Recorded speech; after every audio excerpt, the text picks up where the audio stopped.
আসসালামু আলাইকুম রহমতুল্লাহ বরকাতুহু। আমি ডক্টর সৈয়দ মোহাম্মদ মিজানুর রহমান। আমি আমার পরিচয় আমি আগেই লিখেছি পার্ট 1 লেকচারে। পার্ট 2 লেকচারও আমার ইনশাআল্লাহ ভিডিও রেটে আমার সারা হাজার একটু পরে, এবং আমার যেটা লেকচার দেবো পার্ট 3, সেটা নবম এবং দশম শ্রেণীর ছাত্রছাত্রীদের জন্য অনেক উপকার লাগবে আশা করি। যারা দেশের বাড়িতে ঈদ উদযাপন করতেছেন, একটু সময় নিয়ে আমার এই ভিডিওটা আপনারা খেয়াল করবেন। আজ আপনাদের আর জীবনে কোনোদিন ত্রিকোণমিতি যে একটা ভয়ভীতি আছে আপনাদের ত্রিকোণমিতি নিয়ে, সেটা কোনোদিন ইনশাআল্লাহ কষ্ট হবে না। এবং এই একবার যারা এই নিয়মটা বুঝে দেবেন, তাদের ব্রেনের ভিতরে ইনশাআল্লাহ সবসময় ঢুকে যাবে। সবার আগে আমি একটা কথা বলবো, সেটা খেয়াল রাখবেন। All student take chemistry.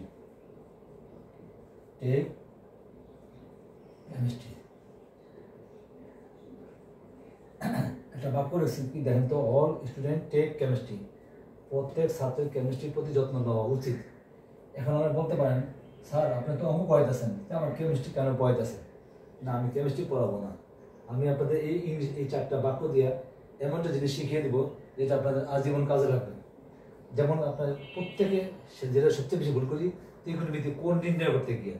সেই ত্রিকোণমিতি কোণ দেখেন আপনারা 4টা quadrant: first quadrant, second quadrant, third এবং ফোর্থ কোয়াড্রেন্ট।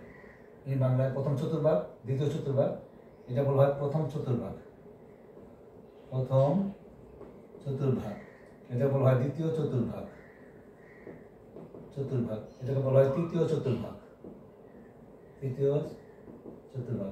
এটাকে বলা হয় চতুর্থ চতুর্ভাগ।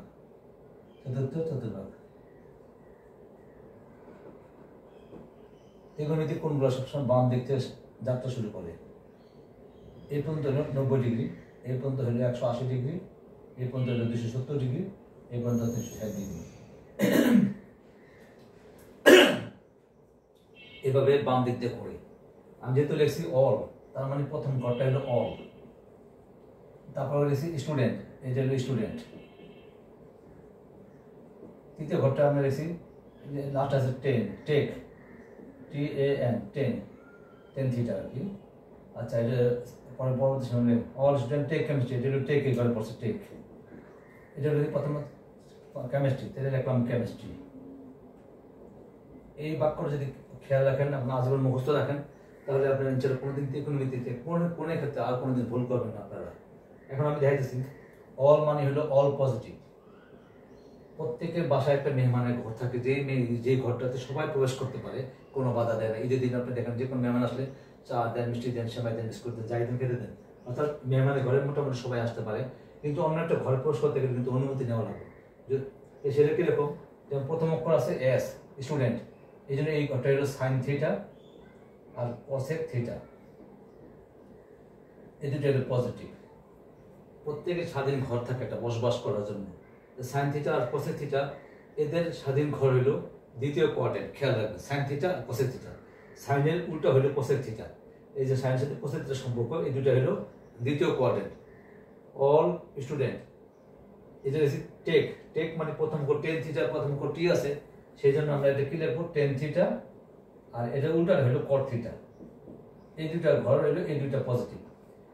ঠিক একই রকম চতুর্থ চতুর্ভাগে আছে কেমিস্ট্রি, এটা হচ্ছে প্রথম অক্ষর সি আছে, সেই জন্য আমরা লিখবো এটা কস থিটা, আর কজের উল্টা হলো সেক থিটা।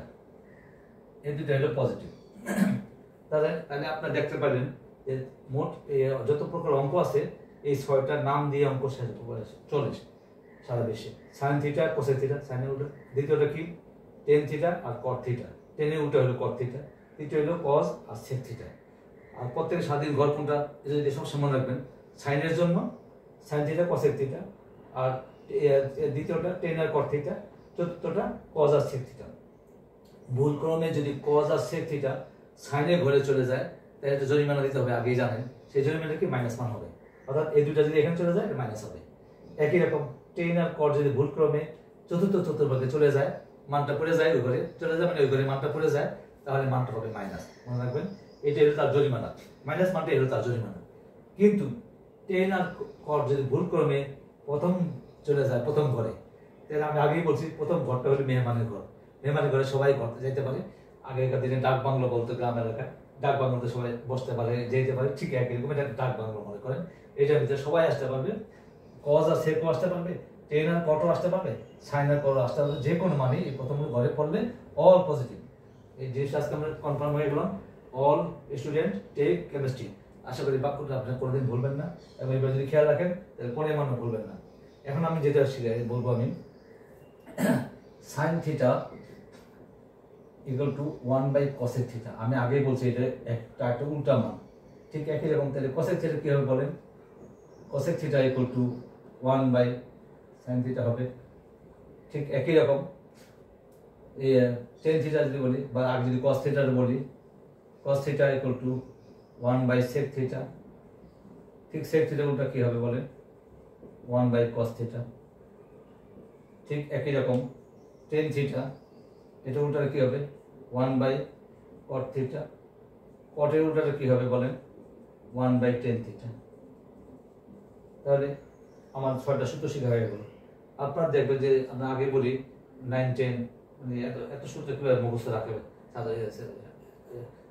ছাত্ররা, ওই যে লিখতে লিখতে লিখতে লিখতে আপনার নিজেরই মুখস্থ হয়ে যাবে সবসময়।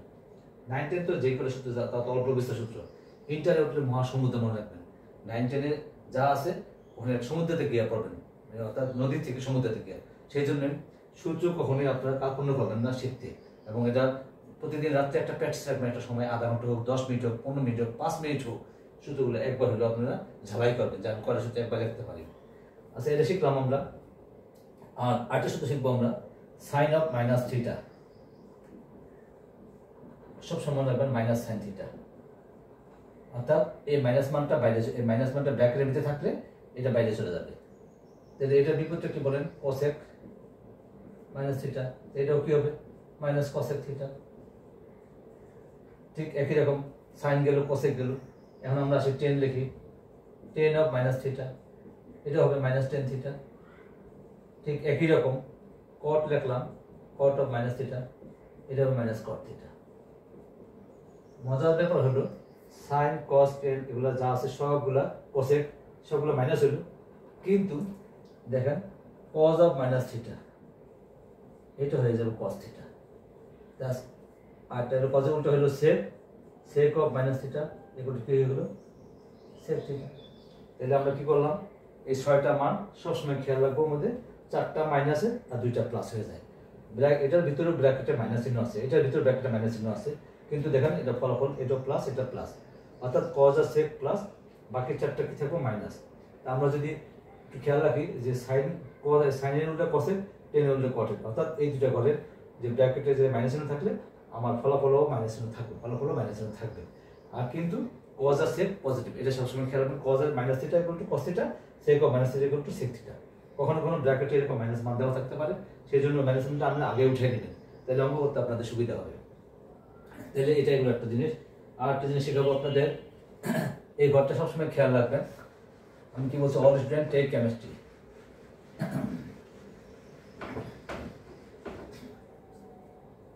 আরেকটা জিনিস শেখাবো আপনাদের, লতি ভূতি লঘু। লতি ভূতি লঘু, লতি ভূতি লঘু, এই 3টা মান আপনাদের নাম, 3টা নাম শেখাই দিলাম। লতি ভূতি লঘু, 3টা নাম হলো কি? 3টা মেয়ের নাম, লতি ভূতি লঘু। যারা স্কুলে যাইতেছেন বা যাওয়ার পথে বন্ধুদের সাথে গল্প না করে এই 3টা নাম মুখস্থ রাখবেন, লতি ভূতি লঘু, লতি ভূতি লঘু, লতি ভূতি লঘু। অর্থাৎ বলতে পারেন যে হায় হায়, অঙ্কের মধ্যে আবার বাংলা নাম কেন? লতি ভূতি লঘু। লতি, লতি মানে হইল মনে রাখবেন লম্ববায়ু অতিভুজ। সাইন থিটা, আমরা সাইন থিটা যদি শিখি, সাইন থিটার নাম হইল লতি, সাইন থিটার নাম হইল লতি, এটা হলো সাইন থিটার নাম। তাহলে অর্থাৎ লতে লম্ব, লম্ব, আর তি বলতে অতিভুজ বোঝাবে, লম্বাই অতিভুজ। যেহেতু আমরা সাইন থিটার বিপরীত শিখছি, আমরা কোসেক থিটা মানে 1/cosec থিটা শিখছি, 1/cosec থিটা। তাহলে আমরা কি জিনিসটা যখন কোসেক থিটা মান বের করবো, তাহলে অতিভুজ বাই লম্ব। তা আমরা ছাত্রদেরকে সবসময় 3টা মান, 3টা শেখাই, লতি ভূতি লঘু, 3টা শেখাই। তাহলে 3টা শেখাইলে কি হয়? ছাত্ররা শিখলো লতি ভূতি লঘু, তার যদি এই নাম 3টা মুখস্থ থাকে, সে কখনো এটা বুঝবে, মানে ভুলবে না যে সাইন থিটা মানে হইলো লতি মানে হইলো লম্ব বাই অতিভুজ, এবং সাইন থিটা পারলে কোসেক থিটা অটোমেটিক পারবে, অর্থাৎ অতিভুজ বাই লম্ব। এই জন্য আমরা সবসময় তিনটা শেখাই, আর তিনটা উল্টা করে ছাত্ররা নিজেদের মানে শিখে রাখতে হয়, জানতে হয় জিনিসটা। ঠিক একই রকম সাইন থিটা গেল, কোসেক থিটা গেল। এবার আসেন কস থিটা। লতি হলো সাইন থিটার নাম, লতি হলো মনে রাখবেন সাইন থিটা, আর ভূতি হলো কস থিটারটা, আর লঘু হলো টেন থিটারটা। এটা আপনারা খেয়াল রাখবেন, তাহলে আর কখনো বলবেন না। এবার আসেন কস থিটা। কস থিটা মানে হলো ভূতি। আমি কি বলছিলাম? ভূতি। আজকে থেকে বাসার মানুষের যারা আছেন, যে যদি নাম মনে না থাকে, তিনজনের তিনটা নাম দিয়ে দিবেন। একজন নাম লতি দিবেন, একজন নাম ভূতি দিবেন, একজন নাম লঘু দিয়ে দিবেন। এই লতি, এই ভূতি, লঘু, এরকম ডাকতে ডাকতে নামগুলো অটোমেটিক মুখস্থ হয়ে যাবে। সেই ক্ষেত্রে আপনারা খেয়াল রাখবেন, এই লতি মানে আবার যেন রাগ না করে মানুষের, কারণ একটা মানুষের যদি আপনি লতি করে ডাক দেন তখন তো সে রাগ হয়ে যেতে পারে। তো সেজন্য কি করবেন, তাকে আবার বুঝাই দিবেন, আরে বেটা লতি মানে হলো সাইন থিটা, ভূতি মানে হলো কস থিটা, লঘু মানে হলো টেন থিটা। কেমন হয় সেটা দেখাই দিবেন। কস থিটা মানে ভূমি, মানে ভূমি বাই অতিভুজ, ভূমি বাই অতিভুজ, ভূমি বাই অতিভুজ কস থিটা। তা আমরা শিখছি কজের উল্টা শিখছি সেক থিটা, 1/sec থিটা। সেক থিটার জন্য বলা হবে অতিভুজ বাই ভূমি, আপনি অটোমেটিক পেয়ে যাবেন। তা আমরা শিখলাম সাইন থিটা, শিখলাম কস থিটা, শিখলাম আরেকটা শিখবো tan theta. Tan theta, ten থিটার সমান সমান বলছি, আগেই বলছি লঘু। লঘু যদি বলি থাকে, লঘুটা লেখেন আগে। লঘু, লঘু মানে কি? লতে বুঝাবে লম্ব, লম্ব বাই ভূমি। অর্থাৎ এটা যদি আমি একটা এরকম ত্রিভুজ আঁকি, এ বি সি, এটা হলো লম্ব, এটা হলো ভূমি, এটা হলো অতিভুজ। একটা কথা মনে রাখবেন, সব সময় থিটা থাকবো, যেখানে থাকবো থিটা, থিটার বিপরীত বাহুটাকে বলা হবে লম্ব। আপনি যদি এরকম করে আঁকেন, উল্টা দিক থেকে আঁকেন, এটা তখন থিটা, এটা বিপরীত লম্ব। এটা অর্থাৎ আমাকে খেয়াল রাখতে হবে থিটার কোণটার বিপরীত বাহুটা হলো লম্ব। খেয়াল, যদি এটা সমগ্র ত্রিভুজ হয়ে থাকে, সমগ্র ত্রিভুজ হওয়া লাগবে, তাহলে থিটার বিপরীত বাহুটা হলো লম্ব। তাহলে এখন হচ্ছে টেন থিটা মানে লঘু, লম্ব বাই ভূমি। এটা উল্টো কি? 1/cot theta, 1/cot theta. এটা আমাদের এখন আর কাজে লাগবে না, এটা আমরা মুছে ফেলি। তাহলে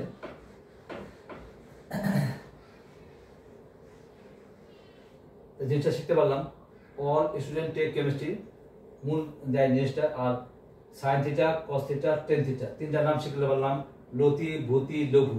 লতি, ভূতি, লঘু জীবনের জন্য আর না বলেন আপনারা।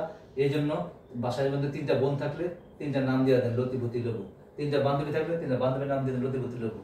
আবার ছেলেদের বলছি, তিনটা বন্ধুর নাম দিয়ে দেন, লতি, ভূতি, লঘু। আর এইভাবে দিয়ে দেন, তাহলে কি হইলো, আর কোনো সময় নামটা ভুল হবে না, এবং প্রয়োজন বোধে তাকে জিনিসটা শিখাই দিলে সে শিখলো। আর একটা কথা খেয়াল রাখতে হবে, জ্ঞান বিতরণ করলে কখনো জ্ঞান কমে না। আমি ক্লাস 9-এ পড়তাম, যখন 9-এর স্টুডেন্ট পড়াইছি, বিনামূল্যে পড়াইছি, এবং ক্লাস 10 উঠছি, 10-এর ছাত্র পড়াইছি। অর্থাৎ আমি অঙ্ক ভালো পারতাম, সেই জন্য ছাত্ররা আমার কাছে অনেক কম টাকায়, মনে করেন 30 টাকা, 40 টাকা, 50 টাকা তখনকার আমলে আমার কাছে এরকম টাকা দিয়ে তারা পড়তো। তা আমারও পড়তে, আমার যেহেতু সংসারে তখন ভাই বোন বেশি ছিলাম, টানার প্রয়োজন ছিল, আমার বেতন কম পাইতো, সেই জন্য আমার সংসারে হাল ধরা লাগছে ক্লাস 10 থেকেই। আমি সংসারে এই যে সরকারি চাকরি করি ঠিকই, কিন্তু এখনো আমি সেই আমার অভ্যাসটা আমি এখনো রাখছি, যে হালাল উপায়, এটা একটা ইনকাম, এবং এটা যোগ্যতা, এটা এমন একটা যোগ্যতা। এই বর্তমান বয়স 56 বছর বয়সেও আমি যেহেতু 9-10 ইন্টার স্টুডেন্ট, এবং ঢাকা শহর যত নাম কলেজ আছে, ঢাকা কলেজ বলেন, রেজিস্ট্রেশন কলেজ, নটরডেম বলেন, এই ছাত্রগুলো সব আমার হাতে, অনেক ছাত্র ইনশাল্লাহ আপনার দয়ায় আমার হাতে তার মানুষ হয়ে যাচ্ছে ইনশাল্লাহ। অনেক, আমি 40 বছরের ভিতরে আমার অনেক ছাত্র ডাক্তার, ইঞ্জিনিয়ার, বিভিন্ন লাইনে ইনশাল্লাহ লেখাপড়া করতেছে। শুধুমাত্র আপনাদের সবার দোয়ার বরকতে আল্লাহ আমাকে একটু জ্ঞান দিচ্ছে, সেই জ্ঞানটুকু আমি ছাত্রদের মাঝে দিতে পেরেছি। কিন্তু আমি দেখলাম, আমি শুধু বাসায় বাসায় দিতে পেরেছি, সারা বাংলাদেশের গরিব ছাত্রদের জন্য আমার তেমন কিছু করা হয়নি। সেই জন্য আমি আমার এই প্রচেষ্টা, এবং শুধু তাই না, আমি যে স্কুলে লেখাপড়া করছি, গাজীপুর কৃষি গবেষণা বিআর হাই স্কুলে, সেখানেও আমি কয়েকবার চেষ্টা করেছি, যে আমার শুক্র শনি তখন বন্ধ ছিল, আমার 15 বছর চাকরির পোস্টিং ছিল কৃষি গবেষণায়। আমি সেই আমার ছেলে দুটো পড়তো, সেখানে আমি রেজাল্ট যেদিন দিত, তখন আমি গিয়ে বলছিলাম যে আমার শুক্র শনি বন্ধ আছে, আমি একটু 200 অঙ্কে ফ্রি ক্লাস নিতে চাই সাধারণ ছাত্রছাত্রীর জন্য। কিন্তু ওই স্কুলের টিচার প্লাস অভিভাবক তারা অভিভাবক সাহায্য দিছিল, কিন্তু টিচাররা সাহায্য দেয়নি। কারণ আমি যদি বিনামূল্যে ক্লাস নেওয়া শুরু করি, তাহলে তাদের টিউশনি হ্যাম্পার হবে, অভাব হবে, মানে বন্ধ হয়ে যাবে। সেই জন্য তারা আমাকে অনুমতি দেয়নি। সেই জন্য আমার মনে ইচ্ছা থাকা সত্ত্বেও আমি গরিব ছাত্রছাত্রীদের জন্য আমি সেই কাজটা করতে পারিনি। কারণ একটা জিনিসই, আমি যেহেতু প্রাইভেট পড়তে পারিনি, আমি দূরে গিয়া টাকার অভাবে। তা আমি জানি এরকম অনেক ছাত্র আছে, টাকা পয়সার অভাব আছে, তারা পড়তে পারে না, কিন্তু প্রকাশ করতে পারে না। কিন্তু আমার ওই সময়ে আমার অঙ্কের স্যার ছিলেন, হায়ার ম্যাথের অনেক ভালো, মানে আল্লাহ তার ব্যস্ত নসিব মারা গেছেন। তিনি আমাকে শুধু কিভাবে শিখাইছিলেন অঙ্ক, আমি অনেকগুলো অঙ্ক নিজে করতাম, না পারলে তখন আমি স্যার কাছে বলতাম, স্যার আমি তো কিছু অঙ্ক পারি না, আমি যে কি করবো স্যার, এই যে টিফিন পিরিয়ডে যায় যে বিরক্ত করতাম। তখন স্যার বলতো, মিজান তুই করিস, ওই যে বিকাল ছাত্র আছে প্রাইভেট পড়াই, ওখানে চলে আসি, অঙ্ক তোকে ওই করে অঙ্ক তোকে দেখাই দিব। নাম ছিল মুস্তাহিউদ্দিন স্যার, আল্লাহ ব্যস্ত নসিব করুক। সেই স্যার আমাকে বিনামূল্যে মাঝে মধ্যে মাসে একবার হোক 2বার হোক আমার অঙ্কগুলো শিখিয়ে দিয়েছেন। সেই জন্য আমি আল্লাহ তার কাছে কৃতজ্ঞ, তার জন্য দোয়া করি, আল্লাহ তাকে ব্যস্ত নসিব করুন। এইভাবে অঙ্ক আমি শিখতে পেরেছি। কারণ আমার কথা হচ্ছে, অঙ্ক শেখার জন্য মানুষের আগ্রহ থাকতে হয়। আল্লাহ তাআলা সেই আমার আগ্রহটা আমাকে দিয়েছিল, সেই জন্য আমি অঙ্ক শিখতে পেরেছি। আপনাদের যদি আগ্রহ থাকে, তাহলে আপনারা ইনশাআল্লাহ অঙ্ক শিখতে পারবেন, আশা করি। আমি এখানে করতেছি। আর কাহিনীটা এই জন্যই বললাম যে আপনাদের অঙ্কের প্রতি আগ্রহ কিরকম, মনে রাখবেন অঙ্কের আগ্রহ মানে হইলো আপনার লেখাপড়ার প্রতি আগ্রহ সৃষ্টি হয়ে যাওয়া। এবং সায়েন্স বলেন, ফিজিক্স বলেন, কেমিস্ট্রি বলেন, ম্যাথ বলেন, আপনার সব কিছু খুবই ভালো লাগবে তখন লেখাপড়া করতে। আর 3টা সূত্র দিয়ে আমি আজকে ক্লাসটা সেখানে শেষ করবো। সেই 3টা সূত্র কি মনে রাখবেন? 1-এর 3টা সূত্র আছে। 1-এর 3টা সূত্র কি? একটা হলো sin square theta plus cos square theta equal two 1, sec square theta minus tan square theta equal two 1, cosec square theta minus cot square theta equal two 1। তাই বলেন 3টা সূত্র শিখছি, এই 3টা সূত্র দিয়ে 9টা সূত্র বানাতে পারবেন আপনারা। যেমন এই sin যদি বাম পাশে রাখি, sin স্কয়ার থিটা যদি বাম পাশে রাখি, এখন তাহলে কি হবে? 1 মাইনাস cos স্কয়ার থিটা, সূত্র একটা হয়ে গেল। আর যদি cos স্কয়ার থিটা বাম পাশে রাখি, তাহলে কি হইল? 1 মাইনাস sin স্কয়ার থিটা। তাহলে একটা সূত্র শিখলাম, 3টা বানায় ফেললাম। এই জন্য সূত্র শিখবো এরকম টেকনিক খাটাইয়া। আমি মুখস্থ রাখছি কিভাবে, দেখেন, sin cos sec tan cosec cot, এই যেটা ঠিক ওরকম ভাবে শিখবেন আপনারা। লতি বুদ্ধি লবু যেরকম করে শিখছেন, এটাও এরকম করে শিখবেন। sin cos sec tan cosec cot, এর অর্থ হলো এইভাবে, sin cos, sin এর সাথে cos আসবে, sec এর সাথে tan আসবে, cosec এর সাথে cot আসবে। আগে sec tan মুখস্থ করলে কিন্তু tan আর sec কখনো আসবে না মুখের মধ্যে, বুলি যেটা শেখানো হয় বুলি আর কি। তো sec tan শিখবেন, আর cosec cot শিখবেন। তাহলে কি হবে বলেন? প্রথমটা প্লাসের, বাকি দুইটা মাইনাসের। ইজিলি সহজ সূত্র শিখা। এরকম সূত্রগুলা কিছু কিছু নিজের টেকনিক খাটিয়ে শিখে রাখবেন, তাহলে হাজার হাজার সূত্র হোক আপনি ঘাবড়াবেন না ইনশাআল্লাহ। ওই যে সূত্র মুখস্থ করে টেকনিক শিখে নেবেন। আগে যেমন আমরা যখন রচনা শিখতাম ইংরেজি, যেমন রচনা শিখলে 8টা 10টা পয়েন্ট থাকতো, তখন দেখা গেলো যে পয়েন্টগুলো সিরিয়ালি মনে হয় কষ্ট হয়ে যেত।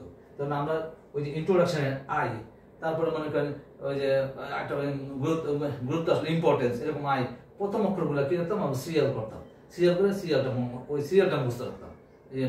সূচনা কোথায় পাওয়া যায়, স্থান, পাত্রপাতি যাই থাকতো, প্রথম অক্ষরটা কি, বাংলা হোক ইংলিশ হোক, প্রথম অক্ষরটা মুখস্থ রাখতাম।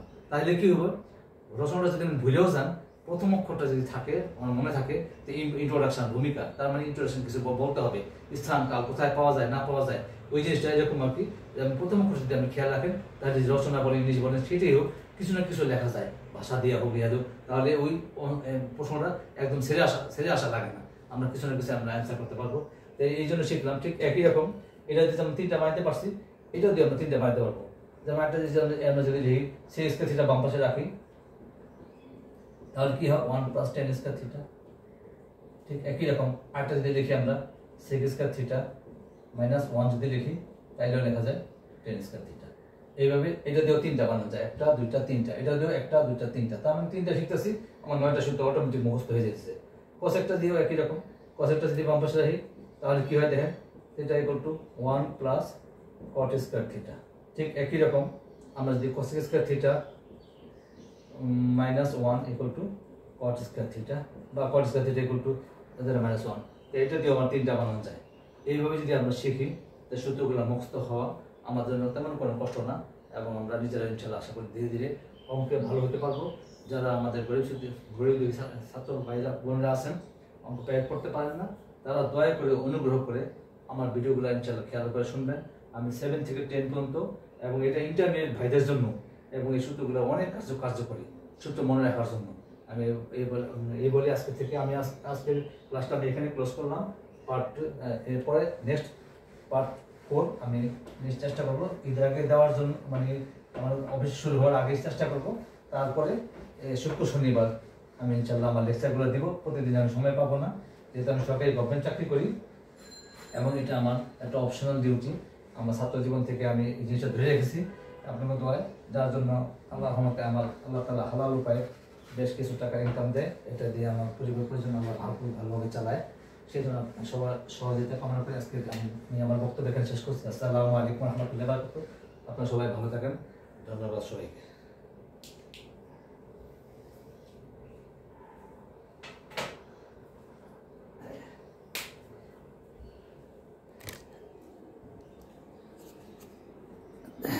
মিনিট